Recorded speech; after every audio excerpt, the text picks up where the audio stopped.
Hello बच्चों, आज हम क्वेश्चन नंबर 3.22 को सॉल्व करेंगे। ये एक बहुत बड़ा सवाल है जो आपको दिखाई देगा। मैं रीड आउट कर रहा हूँ, आपको सवाल सामने दिखाई दे रहा है। देखिए, समझिए क्या बोल रहा है।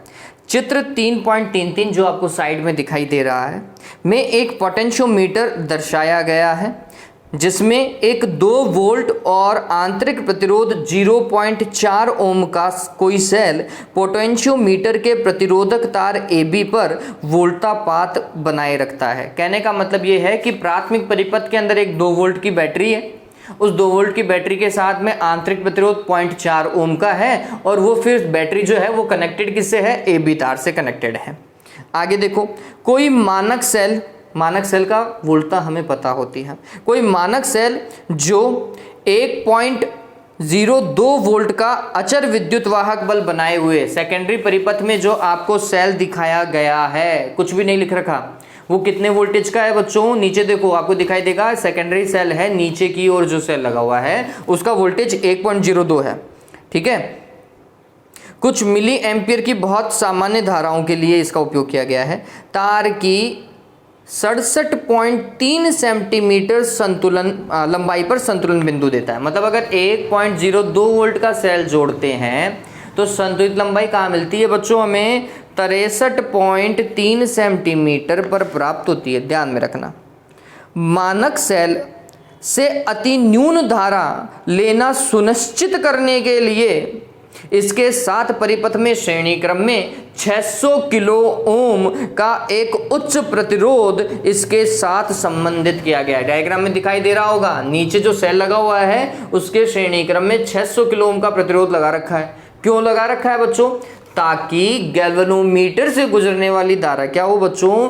बहुत कम हो। कंडीशन अप्लाइड है। आगे देखिए, देखो क्या बोल रहा है। संबंध किया जाता है जिसके संतुलन बिंदु प्राप्त होने के निकट लघुपथित कर दिया जाता है। मतलब ये कुछ ऐसा बोल रहा है कि जब भी आपको संतुलन बिंदु प्राप्त करना हो ना, उस समय आप क्या करो? शॉर्ट सर्किट कर दो। ऊपर आपको दिखाई दे रहा है एक स्विच है ना, उस स्विच को क्या करो? आप क्लोज कर दो तो धारा 600 किलो ओम से जाएगी नहीं। उस पर्टिकुलर केस में आपको क्या लेना है? संतुलन बिंदु प्राप्त करना है। ध्यान में रखना। तो जब संतुलन बिंदु प्राप्त कर रहे हैं तो 600 किलो ओम जुड़ा हुआ नहीं है, और जब प्रैक्टिकल शुरुआती तौर पे कर रहे थे तब 600 किलो ओम जुड़ा हुआ था। ओके, इसके बाद में मानक सेल को किसी अज्ञात विद्युत वाहक सेल E के सेल से प्रतिस्थापित कर देते हैं। अब नीचे जो 1.02 वोल्ट का लगा हुआ सेल था ना, उसे किसी दूसरे सेल से वो चेंज कर रहे हैं जिसका विद्युत वाहक बल E है, जिसके लिए संतुलन बिंदु 82.3 सेंटीमीटर प्राप्त होता है। और नीचे जो दूसरा सेल लगाओगे उसके लिए संतुलन बिंदु कितना है? 82.3 सेंटीमीटर। पहला सवाल देखो। अब क्वेश्चन देखो, सामने डायग्राम दे रखा है, मैं आपको वापस समझा देता हूं। प्राथमिक परिपथ में एक बैटरी, एक आंतरिक प्रतिरोध और AB तार है। AB तार का कुछ ना कुछ प्रतिरोध है। द्वितीयक परिपथ में जो मानक सेल लगा रखा है, पहले केस के अंदर उस मानक सेल का मान है 1.02 वोल्ट, और इस मानक सेल के लिए जो संतुलित लंबाई है वो दे रखी है 67.3 सेंटीमीटर। ये है। फिर इस मानक सेल को वो चेंज कर रहा है और E विद्युत वाहक बल का कोई सेल लगा रहा है और उसे पता नहीं है कि वो कितना है, लेकिन उस E विद्युत वाहक बल वाले सेल के लिए संतुलित लंबाई दे रखी है कितनी? 82.3 सेंटीमीटर। ओम क्यों लगाया मैंने? ये सेंटीमीटर आएगा। ठीक है, डन हुआ। ये ऐसा दिया हुआ है। क्वेश्चन देखिए, पहला क्या बोल रहा है? E का मान क्या है? बताओ भाई, निकलेगा नहीं निकलेगा? निकलेगा नहीं निकलेगा? E1 divided by E2 is equals to L1 divided by L2। निकलेगा? चलिए, तो E2 का मान क्या हो जाएगा? E1 मल्टीप्लाई होगा L2 बाई L1 से। E2 को इधर ले आओ, L2 इधर और L1 का डिवाइड लग जाएगा। इसका मान है 1.02 मल्टीप्लाइड 67.3, नहीं L2 की वैल्यू है, सॉरी L2 की वैल्यू है 82.3 डिवाइडेड बाय 67.3। इसे सॉल्व करो, जो भी वैल्यू आए उसके साथ में वोल्ट लगा देना। ठीक है, 600 किलो ओम के उच्च प्रतिरोध का क्या प्रयोजन है? मतलब 600 किलो ओम का प्रतिरोध क्यों लगाया हमने सिर्फ इसलिए लगाया ताकि गैल्वेनोमीटर से बहुत कम धारा प्रवाहित हो सके। देखो, परिपथ का प्रतिरोध बढ़ जाने से यह मूल सेल से या इस सेल से, दोनों से, ठीक है, इस सेल से ये बहुत कम धारा लेगा। ठीक है, ये बात ध्यान रखना। तो 600 किलो ओम का जो प्रतिरोध है वह इसलिए लगाया जाता है ताकि धारा मापी से बहुत कम परिमाण की धारा गुजरे।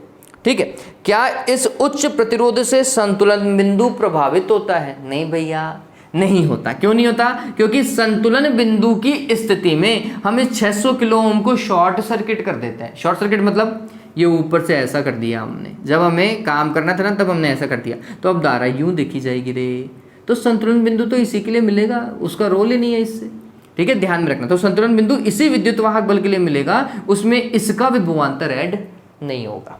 ठीक है, तो ये बात ध्यान में रखना, संतुलन बिंदु का 600 किलो ओम से कोई लेना देना नहीं है, क्योंकि संतुलन बिंदु प्राप्त करते समय 600 किलो ओम के प्रतिरोध को लघुपथित शॉर्ट सर्किट कर दिया जाता है। ठीक है, आगे क्या बोल रहा है? उपरोक्त स्थिति में यदि पोटेंशियोमीटर के परिचालक सेल का विद्युत वाहक बल, पोटेंशियोमीटर के परिचालक सेल का विद्युत वाहक बल कितना है? 2 वोल्ट के स्थान पर 1 वोल्ट हो तो क्या यह विधि फिर भी सफल रहेगी? ये लो हटाओ और यहाँ लगाओ 1 वोल्ट। ठीक, यहाँ पे 1 वोल्ट है और यहाँ पे शुरुआत में कितना वोल्ट था? 1.0 वोल्ट। बताओ भाई, क्या संतुलन बिंदु प्राप्त होगा? चांस ही नहीं है। द्वितीयक बैटरी का विद्युत वाहक बल कभी भी प्राथमिक बैटरी के विद्युत वाहक बल से ज्यादा नहीं होना चाहिए, ध्यान में रखना। ठीक है, तो हम बोलेंगे कि द्वितीयक परिपथ में लगी बैटरी का विद्युत वाहक बल कभी भी प्राथमिक परिपथ में लगी बैटरी से अधिक नहीं होना चाहिए। ऐसी स्थिति में संतुलन बिंदु प्राप्त नहीं होगा, अर्थात प्रयोग सफल नहीं होगा। प्रयोग में संतुलन बिंदु ही तो प्राप्त करना है। बात समझ में आ गई क्या? तो क्या लिखेंगे? अगर इसका EMF EP लिखें और इसका EMF E लिखें तो हमेशा EP का मान ज़्यादा होना चाहिए। किससे? E से, तभी जाके प्रयोग सफल होगा। और आप क्या बोल रहे हो? आप बोल रहे हो इसको कम कर दो, इसको ज़्यादा है, ये तो सफल नहीं होगा। ध्यान में रख लीजिएगा। तो क्या यह विधि सफल होगी? आंसर है नहीं, क्योंकि प्राथमिक परिपथ की बैटरी का विद्युत वाहक बल कभी भी द्वितीयक परिपथ की बैटरी से कम नहीं होना चाहिए विभव मापी के प्रयोग में। आगे देखो, तो इसे मैं 2 वोल्ट ही रख लेता हूं।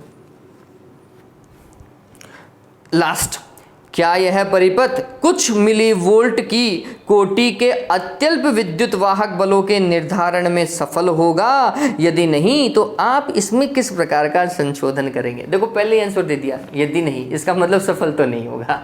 ठीक है, चलो क्यों नहीं होगा उसका रीजन बताता हूं मैं। बहुत कम वोल्टेज, मिलीवोल्ट, 1 मिलीवोल्ट मान लेता हूं। 1 मिलीवोल्ट का मतलब कितना हो गया देवताओं? 10⁻³ वोल्ट। क्लियर है?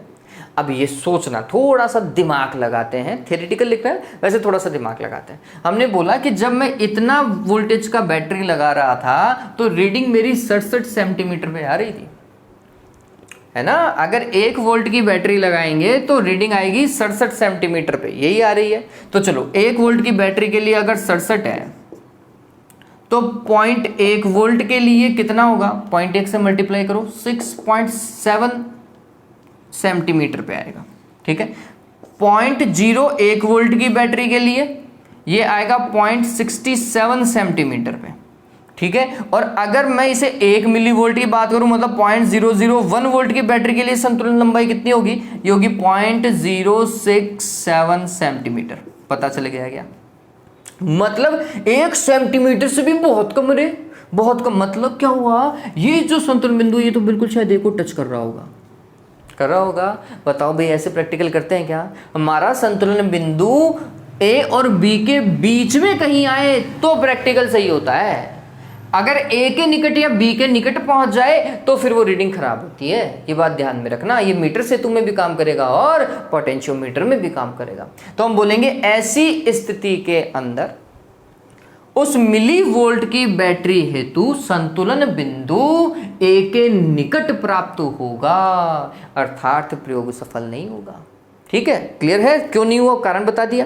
अब वो क्या बोल रहा है, यदि नहीं तो इसमें आप क्या संशोधन करेंगे। भाई अगर ऐसा करना है तो मेरे को क्या करना पड़ेगा, अगर बहुत कम बैटरी चाहिए ना, बहुत कम बैटरी का विद्युत वाहक बल नापना है, तो आपको क्या करना पड़ेगा बच्चों, आपको करना पड़ेगा x का जो मान है ना, x का विभव प्रवणता वो बहुत कम होनी चाहिए। विभव प्रवणता को अगर आप कम करोगे तो जितना कम बैटरी होगी उतने को आप आसानी से नाप पाओगे। ठीक है, विभव प्रवणता क्या होती तो हम बोलते हैं VAB डिवाइडेड बाय L। या तो इस लंबाई को बढ़ा दो, किसको, इस विभव मापी के तार की लंबाई को बढ़ा दो। ठीक है, या फिर और क्या कर सकते हैं, ये देखो ये x का फॉर्मूला ही है, और x का फॉर्मूला एक आपने ये भी पढ़ा था IR डिवाइडेड बाय L, ये भी पढ़ा था ना। या तो आप L लंबाई को बढ़ाओ, विभव मापी तार की लंबाई को बढ़ाओ, जो कि प्रैक्टिकल करते टाइम पॉसिबल नहीं है, विभव मापी तो आपके पास में वही रही, तो लंबाई को हम बढ़ा नहीं सकते, तो मेरे को x घटाना है, तो मैं क्या करूंगा बच्चों, क्या धारा I के मान को घटा दूंगा। धारा I का मान क्या होना चाहिए, कम होना चाहिए। अब परिपथ में धारा का मान कम करने के लिए हम क्या करते हैं, प्रतिरोध जोड़ते हैं, क्या जोड़ते हैं, नहीं जोड़ते हैं, तो हम बोलेंगे प्राथमिक परिपथ में उच्च प्रतिरोध को जोड़ा जाना चाहिए, R हाई, बहुत हाई। ठीक है, प्राथमिक परिपथ में अगर आप उच्च प्रतिरोध को जोड़ दोगे तो प्राथमिक परिपथ में बहने वाली धारा हो जाएगी कम, धारा कम हो जाएगी तो x का मान होगा कम, x का मान कम होगा तो आप कम से कम वोल्टा के सेल को नाप सकते हो। ध्यान में रखोगे, इस चीज को ध्यान में रखना, ये एक पॉइंट है बच्चों, सुग्राहिता, सेंसिटिविटी है ना, सेंसिटिविटी कब ज्यादा होती है, जब x कम होता है। किसी धारा मापी की सुग्राहिता मतलब कम से कम वोल्ट को नापना, ठीक है, वो तब ज्यादा होती है जब x कम होता है। ये मैंने समझा रखा है, वीडियो का लिंक मैं आपको शेयर कर दूंगा। ठीक है, तो ध्यान में रखिएगा। चलिए, तो हो गया, उम्मीद करता हूँ ये सवाल समझ में आया होगा। सवाल बहुत अच्छा है, लॉजिकल सवाल है, ऐसा आपको कॉम्पिटिटिव एग्जाम में देखने को मिलेगा। चलो आज के लिए इतना ही।